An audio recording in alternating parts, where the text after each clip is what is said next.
toujours dédié pour la Refoua Shema de Erit Bat Mazal, que nous envoie Refoua Shema, tant que Jachalot Amo Israël. Amen. La question de Solal. Alors, dans notre génération, on est vraiment pollué. Il y a vraiment une tonne de Yitzhara autour de nous. On a les portables, on a accès à des contenus qu'on ne devrait pas avoir accès. Il faut mettre un filtre. On peut filtrer, mais nous, on a mis un filtre d'air dans sur l'Yava, c'est gratuit. Tu l'enlèves quand tu veux. Tu ne connais pas ton nom, tu fais un pseudo, tu l'enlèves quand tu veux. Et c'est propre, ça te permet une navigation sur tout, sauf le porno. Donc, tu vas après le cours, tu vas voir mon technicien et ils sont bons. Hachem, merci. Mais du coup, malgré qu'on a des bonnes initiatives pour nous permettre de résister, je me demande, est-ce qu'on peut réparer l'alliance, quoi? Réparer, très bonne question. Oui, bien sûr qu'on peut réparer. Il n'y a rien qui n'est pas réparable. Rien. Et tu poses la question, comment?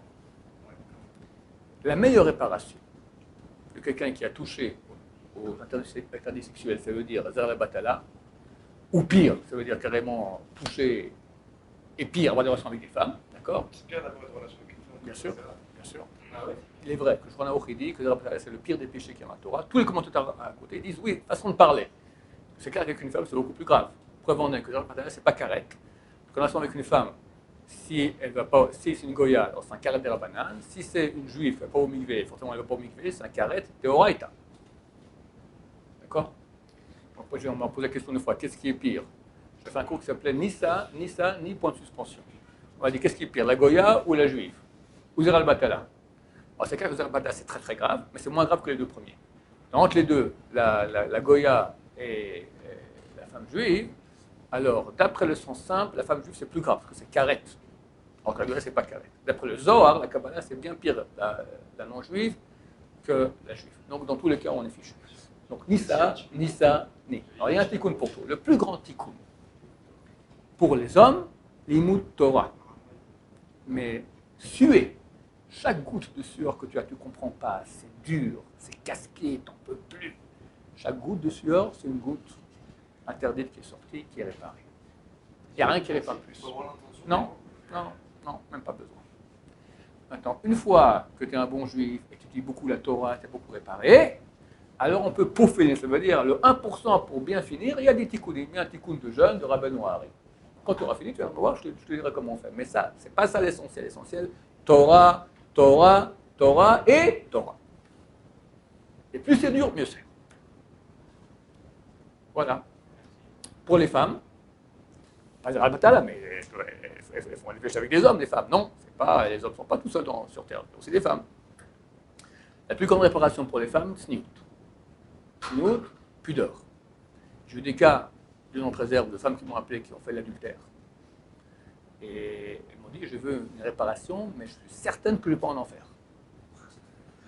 Alors j'ai dit, mais si moi je lui dis, puis après je me suis planté. Elle arrive voilà là-bas, je dis, madame en enfer. Mais j'ai rappelé un rabbin et il m'a donné un truc, il m'a dit que c'était garanti que c'était bien. Mais c'est qui ce rabbin-là? Aaron Shaya. Aaron Shaya, je vous parle là-bas. Toi, tu lui as dit comme ça, en enfer à sa place. Wow. Normal, que tu leur dis des bêtises, d'accord, à cause de toi, elle s'est plantée. Donc je ne peux pas le prendre sur moi. Je vais voir les grands rabbins en Israël, les grands kabbalistes, etc. Ils m'ont dit, sniout, pudeur, c'est s'habiller en pudeur, et elles vont influencer d'autres personnes aussi à aller dans ce sens-là, organiser des cours, etc. Tout faire pour promouvoir la pudeur, elles iront au Lamaba. 2 ans plus tard, on me repose la question. Mais certains, je vais le revoir, il me dit, comme je t'ai dit, si elles font ça, elles vont aussi influencer d'autres personnes sur la pudeur, elles iront au paradis, et nous on ira aussi au paradis, et toi aussi qu'on leur a dit ça. Donc ça c'est pour les femmes, la pudeur c'est le plus. D'accord? Voilà, bien Hachem. Et il y a beaucoup de travail, surtout dans le monde francophone. C'est connu, la pudeur française, même orthodoxe, ça n'a rien à voir avec la pudeur israélienne. Les codes sont différents.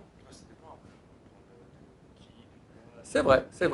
Mais l'orthodoxe moyen français, l'orthodoxe au féminin moyenne française, elle est moins pudique qu'une israélienne moyenne. C'est une grosse généralisation, c'est vrai. Je suis entièrement d'accord. Je suis entièrement d'accord avec des Français super pudiques et des Israéliens super pas pudiques. Mais en général, c'est une généralisation, absolument. Je suis entièrement d'accord avec toi. Voilà. Je vais mettre une première chose, arrêter de pécher. Ensuite, c'est clair que le Moutawa, ça ça répare. Et c'est écrit dans les livres que mes yeux ont versé des larmes parce qu'ils n'ont pas respecté ta Torah. Comme ça, les Sharet Tchouva. Donc si on peut pleurer, c'est bien aussi. Pleurer en priant, pleurer de regret, pleurer, alors ça c'est un grand tikkun. Mais à notre niveau maintenant, d'abord commencer à ne pas regarder, il y a déjà beaucoup de travail. C'est pas facile du tout. Vous avez entendu comme, à quel point c'est difficile. Comment on peut savoir quand le tikkun, enfin quand on a fait vraiment, quand c'est réparé? Je veux dire, on ne sait jamais quand c'est réparé. Pourquoi? Parce qu'il y a un réparé de base. On va dire, tu ne vas pas en enfer, on sort de l'enfer. Très bien, ok. Mais après, il faut monter. Tu as le paradis d'en haut, le paradis d'en bas, le paradis d'en haut, puis tu montes. Alors, il y a des niveaux de réparation que tu as fait qui sont bien pour le premier paradis, mais pas pour le deuxième. Tu veux, là, encore plus. C'est vrai qu'on verra des tzadikim en Gilgoul, des fois après 1000 ans, 2000 ans, parce qu'ils sont arrivés à un niveau tellement haut dans le Olam Haba qu'il faut maintenant, ils ont besoin de carburant encore pour monter, il faut encore des petites choses à faire en plus, qui reviennent ici pour faire encore un peu plus, pour encore monter. Donc, on peut y aller, regarde, Baba Saleh. Il faisait beaucoup de tikkun abrit, d'accord, de réparation. Il n'a jamais fait un péché de sa vie, Baba Saleh, c'est impossible, d'accord. J'ai des trucs de malade. Je vous ai raconté l'autre jour, je vous ai raconté ou pas, sur la neige? Non. Il y a quelqu'un qui a eu, Chas Shalom, une relation homosexuelle. Alors, une des réparations de Rabbi Marie, il faut se rouler 9 fois dans la neige. Alors, il était à Tfilalet là-bas, dans le Maroc du Sud, et il a dit à son intendant, j'aimerais bien faire ça. Mais comment je peux faire au Maroc de la neige? La même semaine, il a neigé. Tu vois combien on l'aime dans le ciel.